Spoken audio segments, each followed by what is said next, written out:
Gold, trusted gold buyers. మీరు తాకట్టు పెట్టిన బంగారాన్ని విడిపించి ఈ రోజు ఉన్న మార్కెట్ ధరకు కొనబడను. బాలకృష్ణ గారి సినిమాలో కూడా చేశారు. అవును, రౌడీ రాముడు కొంటి కృష్ణన్ థర్డ్ మూవీ నాది. అది ఎన్టీఆర్ గారితో రామారావు గారితో కాంబినేషన్ ఉండేవి. అయ్యో అది ఏ జన్మలో పుణ్యం చేసుకుందాం అనుకునే వాళ్ళం. ఎందుకంటే రామారావు గారు అంటే మాకు ఒక రాముడు, కృష్ణుడు, దేవుడు. అన్ని. అలాంటి దేవుడిని ఎదురుగా చూడటం అంటేనే గొప్ప. ఆయనతో కలిసి వచ్చేయటం అంటే బాబాయ్. బాలకృష్ణ గారు ఆయన చాలా జోవెల్గా ఉండేవారు. ఈవెన్ నౌ ఇప్పుడు కూడా అలాగే ఉంటారు అనుకోండి. ఇంకా అక్కడంతా నాకు పెద్దగా ప్రాబ్లం లేదు. ఎందుకంటే ఆయనది నా వయసు కొంచెం అటు ఇటుగా ఉండేది. ఎక్కువ పెద్ద డిఫరెన్స్ ఉండేది కాదు. చాలా సరదాగా ఉండేవాడు. ఇంకా దాంతో స్టూడెంట్ క్యారెక్టర్స్ ఇద్దరం జాలీగా చేసేసాం. ఇప్పుడు మీరు 3 సినిమాలకి చేస్తున్నప్పుడు వెరీ ఫస్ట్ టైం శంకరాభరణం అప్పుడు అన్ని ప్రివ్యూస్ చేశారు. అప్పుడు రామారావు గారిని చూశారు. అది గుర్తు చేసుకున్నారు. రామారావు గారిని అంతకు ముందే నేను చూశాను. ఎందుకంటే ఈ సినిమా ఆయనది ఒప్పుకున్నప్పుడు రామారావు గారిని చూసాము. ఆయన మా సినిమా ప్రివ్యూ చూసిన తర్వాత నేను వెళ్ళి ఆయన కలిసాను నెక్స్ట్ డే. కలిస్తే ఆయన అన్నారు, నిన్నే సినిమా చూశానమ్మా, చాలా బాగా చేసావమ్మా అన్నారు. ఇంతకంటే గొప్ప అవార్డు నాకేముంది అనుకున్నాను. కాకపోతే మళ్ళీ వాళ్ళ సినిమాలోనే చేస్తున్నప్పుడు మళ్ళీ గుర్తు చేసుకున్నారా? మిమ్మల్ని అక్కడ చూసాను మీరు చెప్పారా? నేను ఆయనతో మాట్లాడలేదు. ఏదో 2-3 మాటలు మాట్లాడితే మాకు నోట్ల నుంచి మాటే రాదు రామారావు గారిని చూస్తే. ఆయన తెలుసు కదా. ఆయన వెళ్ళి ఆయన పలకరించినప్పుడు ఆయన మాట చెప్పారు కదా. ఆ ఒక్క మాటకే నాకు వచ్చేసి నేషనల్ అవార్డు, ఆస్కార్ అవార్డు వచ్చేసింది అప్పుడే. ఓకే. ఆ తర్వాత మురళీమోహన్ గారితో కానీ బాలకృష్ణ గారితో కానీ వెరీ రీసెంట్గా ఎప్పుడు కలిసారు? ఈ మధ్య కలిసాను. మురళీమోహన్ గారు నేను ఒక ప్రాజెక్ట్ చేశాము. తర్వాత మా అబ్బాయి పెళ్ళికి వచ్చారు. బాలకృష్ణ గారిని కూడా మా అబ్బాయి పెళ్ళికి పిలవటానికి వెళ్ళినప్పుడు కలిశాను. చాలా రోజులు కలిసాను. అందరినీ కలుస్తాం. ఎందుకు ఆ రోజులు గుర్తు చేసుకుంటూ ఉంటాము. నేను మురళీమోహన్ గారితో చాలాసేపు మాట్లాడుతూ ఉన్నా. ఈ విషయాలు పాతయి. నా సెకండ్ మూవీ హీరో కదా ఆయన. ఫస్ట్ మూవీ చంద్రమోహన్ గారు, సెకండ్ మూవీ మురళీమోహన్ గారు, థర్డ్ మూవీ ఇలా పెంచుకుంటూ వెళ్ళిపోయారు. కాకపోతే బాలకృష్ణ గారు సో హీరోయిన్ గా చేసినవి కొంచెం తక్కువే, ఎన్ని భాషలు చేసినప్పటికి కూడా. మీరు అంటే నేను తెలుగులో తక్కువ కానీ మిగతా భాషలో నేను ఎక్కువ హీరోయిన్గానే చేశాను. మలయాళంలో, కన్నడలో 5-6 మూవీస్ చేశాను. అన్నీ నేను హీరోయిన్గానే చేసినాయి.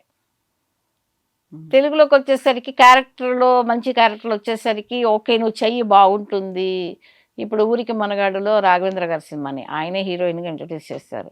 బట్ క్యారెక్టర్ బాగుంటుంది అమ్మాయి నువ్వు చెయ్యి, అది చంద్రమోహన్ పక్కన బాగుంటుంది నువ్వు చెయ్యి అనేసరికి సరే డైరెక్టర్ గారి మాట కాదనలేక నేను చేయాల్సి వచ్చింది. దాంట్లో కూడా నాకు మంచి పేరు వచ్చింది, అవార్డు కూడా వచ్చింది ఆ సినిమాలో. చంద్రమోహన్ గారి పేరు మంచి హిట్స్ ఉన్నాయి మాకు. చంద్రమోహన్ గారితో కూడా హీరోయిన్ కూడా చాలా సినిమాలు చేశాను. శంకరాభరణం సినిమాలో అప్పుడు ప్రొడ్యూసర్ కావచ్చు, డైరెక్టర్ కావచ్చు, మీరు ఎవరెవరితో అయితే యాక్ట్ చేశారో వాళ్ళు ఎవ్వరూ ఇప్పుడు లేరు. అవును కదా. అల్లు రామలింగయ్య గారు, నిర్మలమ్మ గారు, చంద్రమోహన్ గారు, సోమయాజులు గారు, ఈవెన్ ప్రొడ్యూసర్లు, డైరెక్టర్లు ఎవరూ లేరు కదా. అప్పటికి మీరు చేసేసరికి వాళ్ళందరూ 40+, 50+లో ఉన్న వాళ్ళు ఉన్నారు. 60+ కూడా ఉన్నారు. ఉండొచ్చు, మాకు అంత వయసు ఇప్పుడు పెద్దగా తెలియదు కానీ మీరు అన్నట్టు ఉండొచ్చు. ఇప్పుడు కేవి మహాదేవన్ గారు మ్యూజిక్ డైరెక్టర్ కావచ్చు, మీరు అన్నట్టు కెమెరామెన్ బాలుమహేంద్ర గారు ఎవరూ లేరు. కాకపోతే ఆ సినిమా మాత్రం ఎప్పటికీ అలా ఎవరి అదే కావాలి. మనం ఉన్నా లేకపోయినా మనం ఒక జీవితంలో మళ్ళీ ఇంతమంది మీరు ఇన్ని రోజుల తర్వాత ఇన్ని సంవత్సరాల తర్వాత కూడా అదే శంకరాభరణాన్ని అదే డైరెక్టర్ గురించి మనం మాట్లాడుకుంటే అంత గొప్పోళ్ళు. అది కావాలి కదండి. మనం ఉన్నప్పుడు ఎదురుగా మాట్లాడటం ఎవరైనా మాట్లాడతాం, మనం పోయిన తర్వాతకు వాళ్ళ గురించి మాట్లాడుకోగలుగుతున్నామంటే అది వాళ్ళ గొప్పతనమే కదా. మరి వాళ్ళంతా చరిత్ర సృష్టించారు కదా. శంకరాభరణం ఎప్పుడు చూసినా కొత్తగా అనిపిస్తుంది. అది మాత్రం నిజం. మొన్న ఎవరో చూశారు నాతో పాటు, మొన్న just I think 1 week back చూసినప్పుడు మీరేనా ఇంత బాగా సిగ్గుపడుతున్నారా? నేను సిగ్గుపడతలేదు, న్యాచురల్గానే ఉంటుంది మాకు. ఏదైనా గుర్తుందో డైలాగ్ అప్పుడుది? నేను సినిమా చూస్తుంటాను. ఇక్కడ నాకు సినిమాలో చాలా తక్కువ డైలాగ్స్ ఉంటాయి. అవును, చాలా తక్కువ ఉన్నాయి. ఒకసారి విశ్వనాథ్ గారు మేమందరం 25th Shankarabharanam 25th year function తిరుపతిలో చేశారు. చేసిన తర్వాత నేను వెళ్ళాను, మంజు భార్గవి గారు వచ్చారు, నేను వెళ్ళాను. అంత అయిపోయింది, ప్రెస్ మీట్ అంతా కూడా మాట్లాడారు. ఆయన తర్వాత నాతో ఆయన ఒక మాట అన్నారు, అది నా మనసులో పడిపోయింది. మీకును చంద్రమోహన్కి అసలు సినిమాలో డైలాగ్స్ లేవు. ఆయన చెప్పిన దాకా నేను రియలైజ్ అవ్వలేదు.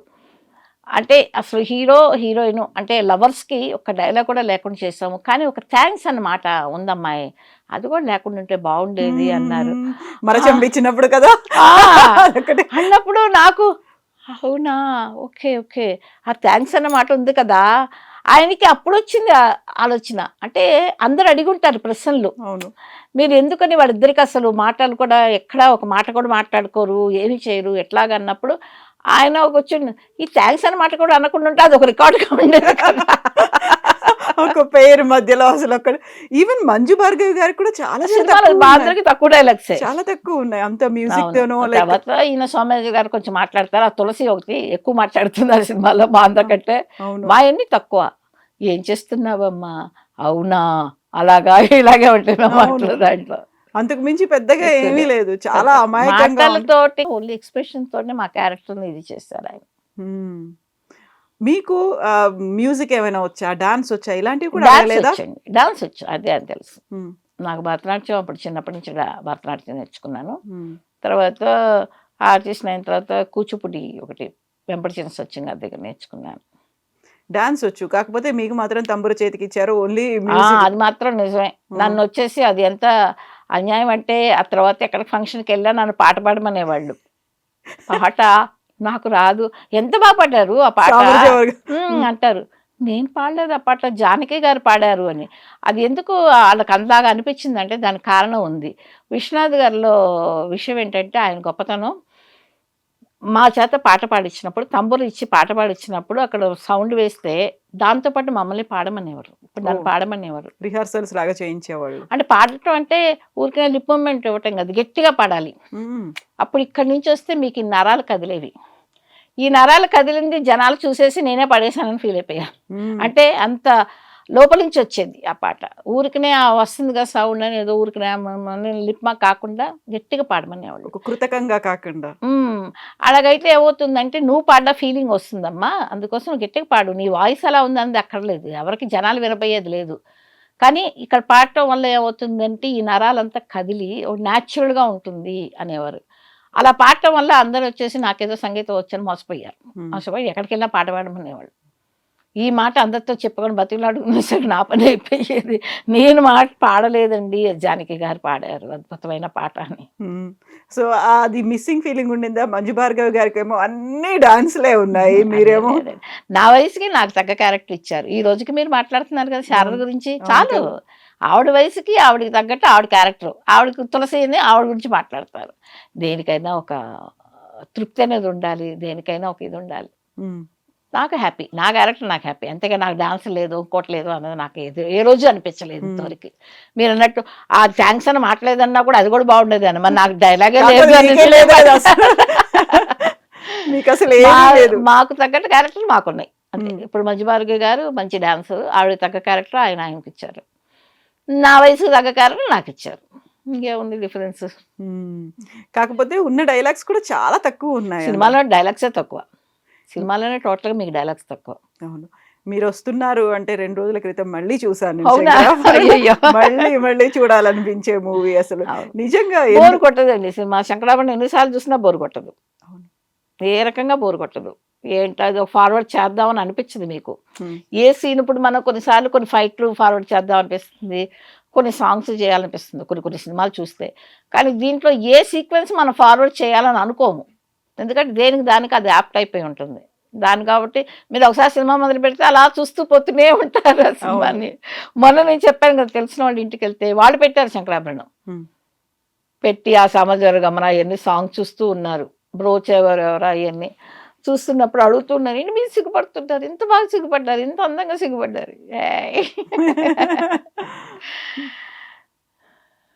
శంకరాభరణం తర్వాత మీరు తెలుగుతో పాటుగా తమిళ్, మలయాళం, కన్నడ, హిందీ ఇన్ని భాషల్లో చేసినప్పటికీ శంకరాభరణం సినిమా ఇచ్చినటువంటి తృప్తి ఇంక ఏది ఇవ్వకపోయి ఉండొచ్చు కదా? అంటే శంకరాభరణం ఇంకా శంకరాభరణమే. ఇప్పుడు ఏదో చెప్తారు మొదటి బిడ్డ అంటారే, మీకు 10 మంది పిల్లల తర్వాత పుట్టినా మొదటి బిడ్డే, అది దాన్ని మనం ఇంకా ఏది కంపేర్ చేయలేము. కాకపోతే తృప్తి అన్నదానికి ఏ క్యారెక్టర్స్కి ఒక ఆర్టిస్ట్కి ఏంటంటే ఒక డిఫరెంట్ క్యారెక్టర్ చేసినప్పుడు ఒక తృప్తి ఉంటుంది. ప్లస్ ఏమన్నా ఒక పెద్ద డైరెక్టర్తో పెద్ద ఆర్టిస్టులతో కలిసి వచ్చేసినప్పుడు అదొక ఆనందం ఉంటుంది. తృప్తి అన్నదానికేమో నాకు తెలియలేదు ఆ మాటకి నేనేం చెప్పాలో అని. కానీ ఈ విషయం మాత్రం అది. సో కానీ ఎక్కడికి వెళ్ళినా ఆ పేరు అలా ఉండిపోయింది, శంకరాభరణం రాజ్యలక్ష్మి అని, ఏ భాషకి వెళ్ళినా. అవును. రాజలక్ష్మి గారు పెద్దగా కనిపించట్లేదు ఎందుకు మాకు? సినిమాల్లో కానీ, సీరియల్‌లో కానీ. నేనెందుకు కనిపించట్లేదు? నేను ఎక్కడికి పోయాను? నేను బాగానే ఉన్నాను. నన్ను తెలుగు సినిమాలు పిలిస్తే వచ్చి చేసి వెళ్తూనే ఉన్నాను నేను. అప్పుడప్పుడు పిలుస్తున్నారు, వచ్చేసేస్తున్నాను. పిలవకపోతే ఇంక నేనేం చేయగలుగుతాను? నేను ఎక్కడికి దూరంగా వెళ్ళలేదు. నేను ఎక్కడ తెలుగు ఉంటున్నారు ఇప్పుడు ఇండస్ట్రీకి మీరు? దగ్గరలో హైదరాబాద్‌లోనే ఉన్నాను. హ్మ్. పిలిస్తే వస్తాను. నన్ను చెన్నై, ఇప్పుడు నన్ను పిలిస్తే సింగపూరా? వచ్చి ఇంటర్వ్యూ అడిగారు కదా, ఇచ్చాను కదా నేను. అవును కదా. మరి కాదు. ఇప్పుడు రాజలక్ష్మి గారు అనగానే హస్బెండ్, పిల్లలు సింగపూర్‌లో ఉన్నారు. కొన్ని సీరియల్స్ తమిళ్‌లో చేస్తున్నారు కాబట్టి చెన్నైలో ఉంటున్నారు. హైదరాబాద్‌లో ఉన్నారా లేదా? ఉన్నారా హైదరాబాద్‌లో అనే ఒక క్వశ్చన్ నేను ఇంతకుముందే ఆఫీస్‌లో చెప్పాను. రాజలక్ష్మి గారు వస్తున్నారు అని అంటే, రాజలక్ష్మి గారు హైదరాబాద్‌లో ఉన్నారా? హైదరాబాద్‌కి వచ్చారా? ఈ క్వశ్చన్ వేశారు. అందుకని. హైదరాబాద్లో ఉన్నానండి నేను, లేకేం కాదు. అంటే చెన్నైలో షూట్ ఉన్నప్పుడు చెన్నైకి వెళ్తుంటాను. ఉమ్, సింగపూర్లో ఏంటంటే ఫ్యామిలీ ఉంది కాబట్టి అక్కడికి వెళ్తుంటాను. ఖాళీగా ఉన్నప్పుడు వెళ్తాను. అంతేగాని షూటింగ్లో చేసి నేను ఏ రోజు వెళ్ళలేదు. ఎందుకంటే మా ఇంట్లో ఎప్పుడు నువ్వు యాక్ట్ చేయటం మానేయమని అడగలేదు నన్ను. ఉమ్, నేను యాక్ట్ చేస్తే వాళ్ళు హ్యాపీగానే ఉంటారు. ఎందుకంటే మంచిదే కదా, ఒక ఆర్టిస్ట్గా నాకు ఇంట్లో కూర్చోబెడితేనే తిడతారు. ఎందుకు ఆవిడ మంచి ఆర్టిస్ట్ని ఖాళీగా కూర్చోబెట్టారు, ఆవిడకి ఏమైంది హ్యాపీగా వర్క్ చేస్తుందని. నాకు కూడా వర్క్ చేయటం వల్ల ఏమిటంటే ఎనర్జెటిక్గా ఉంది. ఉమ్, ఇప్పుడు ఏమైంది, అయిపోయింది వయసు అని ఒక మూల కూర్చునే బదులు నలుగురిలో కలుస్తున్నాను, నలుగురితో వర్క్ చేస్తున్నాను, 4 విషయాలు తెలుసుకుంటున్నాను, మీలాంటి వాళ్ళందరినీ కలుస్తున్నాను. నాకు నిజంగా అది హ్యాపీగానే ఉంది. అందుకోసం ప్రస్తుతానికి ఏమీ నేను ఆపేయలేదు, వర్క్ చేస్తూనే ఉన్నాను. మొన్న కూడా రవిబాబు గారి సినిమా చూసి చేశాను, రవిబాబు గారి సినిమా చేశాను. ఉమ్, అంటున్నారు అందరూ నేను ఏదో దూరంగా ఉన్న తెలుగు ఇండస్ట్రీకి. అలాగే లేదు, నన్ను పిలిస్తే నేను హ్యాపీగా వర్క్ చేస్తాను. కాకపోతే మదర్ క్యారెక్టర్స్, వదిన క్యారెక్టర్స్ వేసేవాళ్ళు చాలా మంది వచ్చిన తర్వాత మీరు కొంచెం దూరం అయ్యారా? లేకుంటే మీకు సినిమాలు దూరం అయ్యాయి అనిపించిందా? నా మ్యారేజ్ అయిపోయిన తర్వాత నేను ఇండియా నుంచి వెళ్ళిపోయానండి. ఉమ్, మెయిన్ ఒక 15 ఇయర్స్ నేను దూరంగానే ఉన్నాను ఇండస్ట్రీకి. ఆ తర్వాత చాలా డెవలప్మెంట్ న్యాచురల్గా ఉంటాయి. ఏమంటే ఒక ఆర్టిస్ట్ లేకపోతే ఏమీ ఇది అవ్వదు కదా. తర్వాత చాలామంది వచ్చారు, చేశారు. తర్వాత నేను రీఎంట్రీలో వచ్చిన తర్వాత కూడా నేను చాలా సినిమాలు చేశాను. కాకపోతే ఏంటి అంటే ఇప్పుడు నన్ను ఎవరైనా నేను చెయ్యను ఈ సినిమా అన్నది నేను ఇంతవరకు ఎప్పుడు ఎవరికి చెప్పలేదు. ఎందుకంటే ఏ క్యారెక్టర్ ఇచ్చినా నేను ఆనందంగానే చేస్తాను. నేను క్యారెక్టర్ ఆర్టిస్ట్ని అంతే. ఏ క్యారెక్టర్ ఇది చేయను అది చేయను అని. వచ్చిన అవకాశాన్ని ఉపయోగించుకుంటున్నాను. కాకపోతే అందరూ అడిగే మాట ఇదే, మీరెందుకు తెలుగులో చేయరు? చేయకూడదని నేను ఏమైనా పెట్టుకున్నానా? నాకు ఇష్టం, నా మాతృభాష. నేను తెలుగు బాగానే మాట్లాడుతున్నాను కదా. అవును, చాలా బాగా మాట్లాడుతున్నారు. మాట్లాడుతున్నాను. మరి అలాంటప్పుడు నేను తెలుగుదాన్ని తెలుగు ఇండస్ట్రీకి నేను ఎందుకు దూరంగా ఉండాలండి?